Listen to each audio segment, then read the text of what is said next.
Welcome to the Been There Doing That podcast. I'm Robert Scrivener. And I'm Gayla Scrivener. We left the 9-to-5 grind, downsized, and our goal is to have freedom to live and to work from just about anywhere.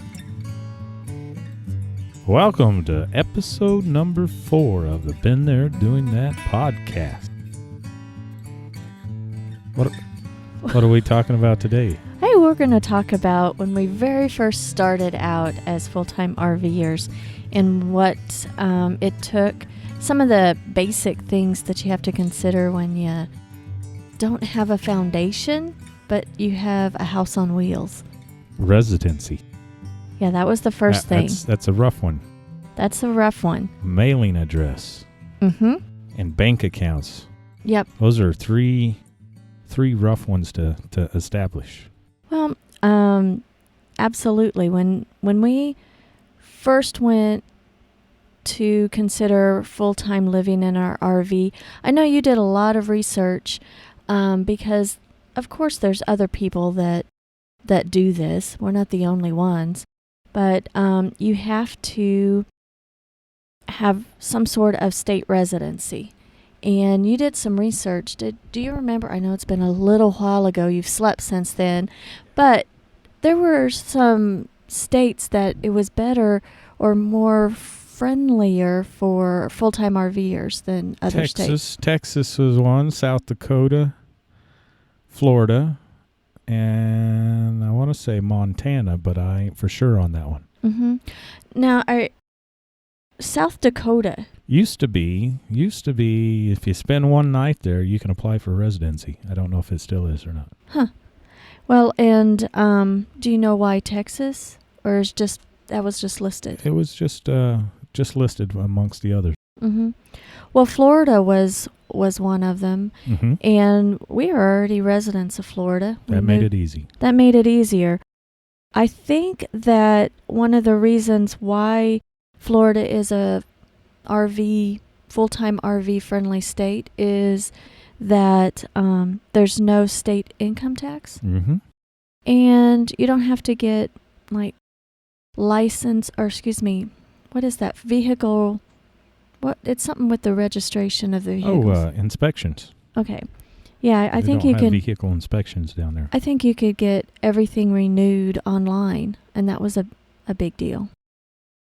So, and I think that the other states were very similar, but you have to stay there for a period of time to establish residency, probably. But we're not experts on that because we were Florida residents when we moved down there in 2008-ish, 9-ish for me. Yeah, and so we went ahead and changed our driver's license and everything like that. But when we were down there, we were renting a house. We never bought a house down in Florida. So when we got our driver's license, our address was our rental house. Mm-hmm. And so when we gave up our rental property and moved into our RV, we needed to have a mailing address. Get mail. Yeah, we needed to get mail. And actually, technically, we needed to change our driver's license to the new address. Mm-hmm.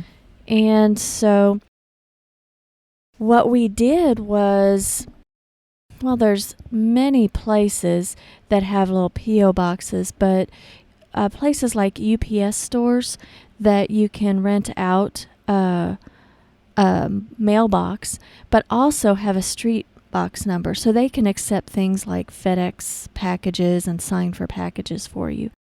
And I remember doing research, and there were places that would advertise to RVers that they could provide you with a street address.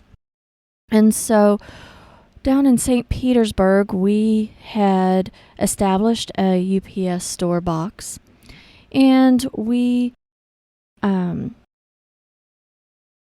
just put everything going to that address, kind of like what it would be for our house. And so then when we travel, we'd have the UPS store ship our mail maybe once or twice a month. and Wherever we were parked. wherever we were parked, we'd have them ship it. I established a relationship with the people that worked there at the UPS store, and they threw away the junk stuff that was obvious junk, so that when they would send it via UPS versus their competitor Yep. FedEx, and they would overnight it to us or have 2-day delivery. And we only did it once or twice a month because of the expense instead of having things daily or what have you. But we made sure that we did online banking, and all of our bills came online. Mm-hmm. And at the time, I established just one email address that was attached to our Been There Doing That website, our URL, for all of our bills so that I could separate those and not have so much mail. But the downside for anyone to have mail this way is that it takes 2 to 3 weeks to get your stuff. Yeah. And if you have time-sensitive mail, It's going to be tough. it's going to be tough. And that caught us and got us stressed out a little bit once in a while. But overall, it wasn't too bad. But we established our business originally in Florida and established our fictitious name and through the Secretary of State and filed whatever we needed to for our business.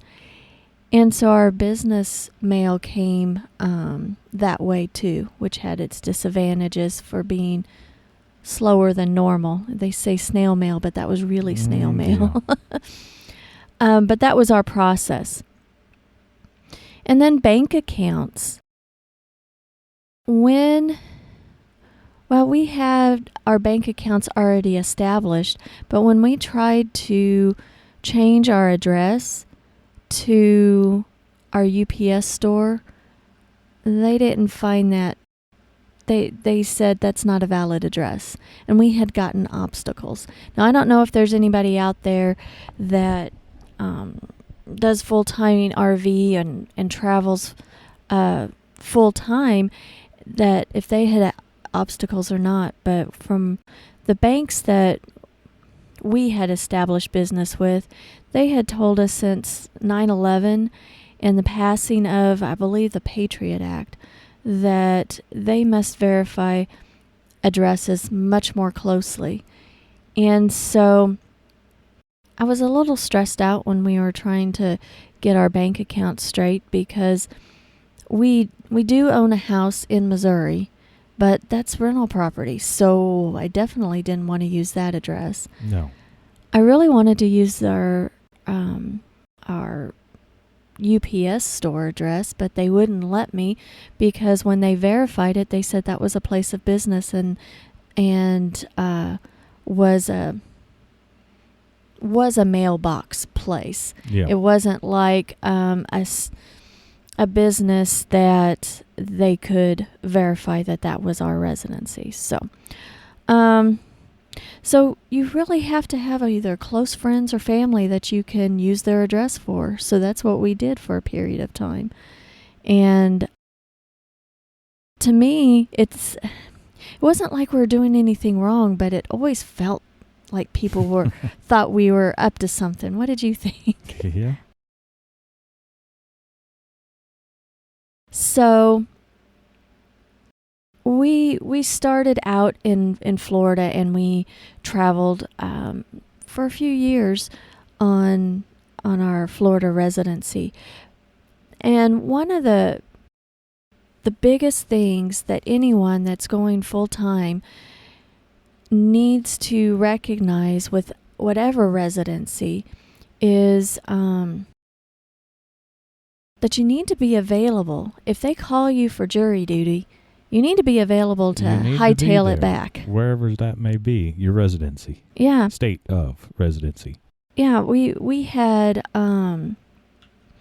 had that experience that, first of all, jury duty and actually tax stuff, Mhm. that stuff comes via mail.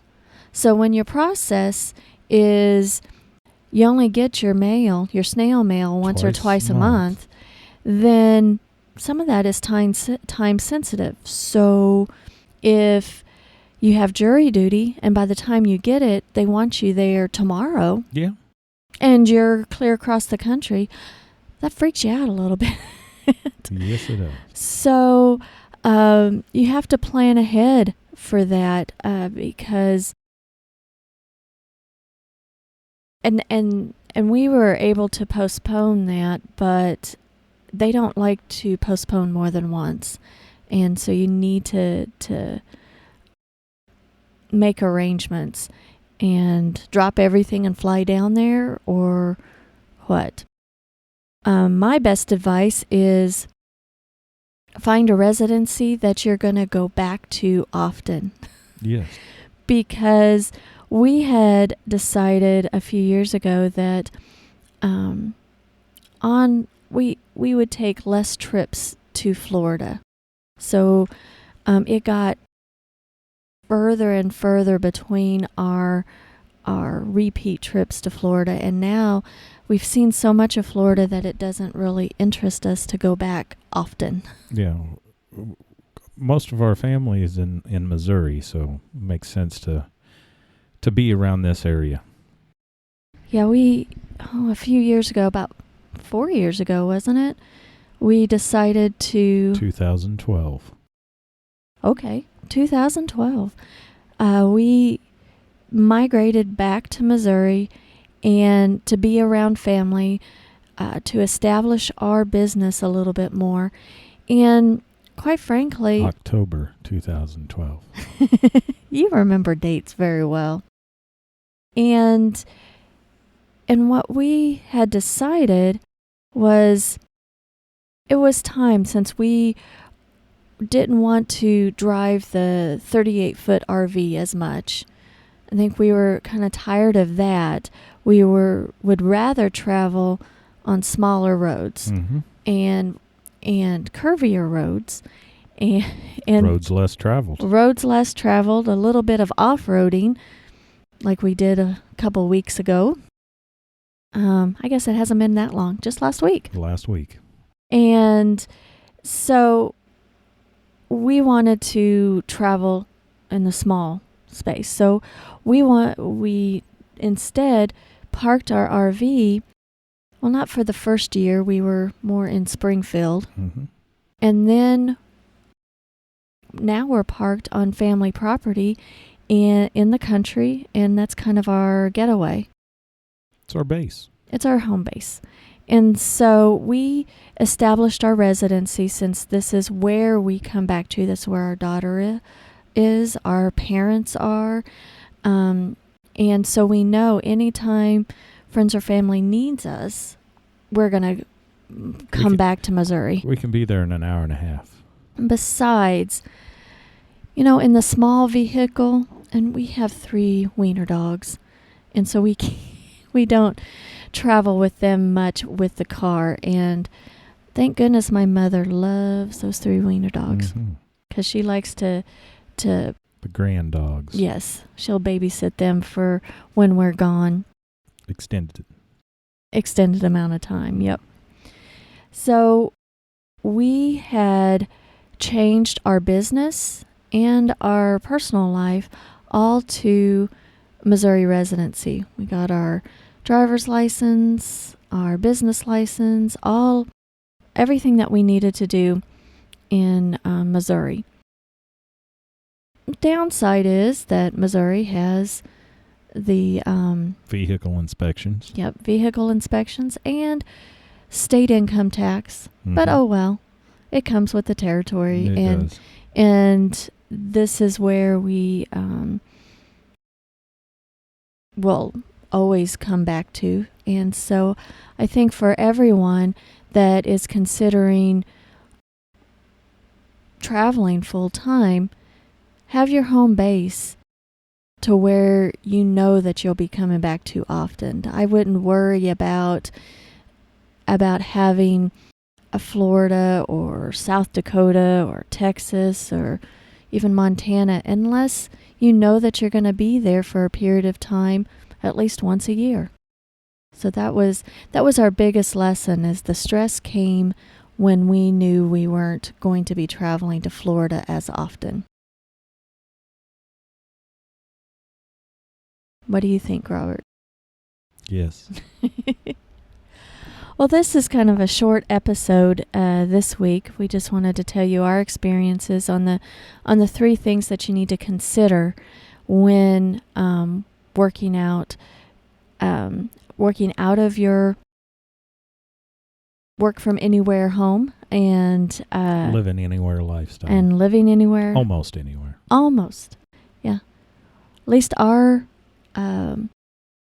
lifestyle is we need internet and we need phone to do our business. So we can have some time off and be more remote, but as long as we have internet and phone, we are in business.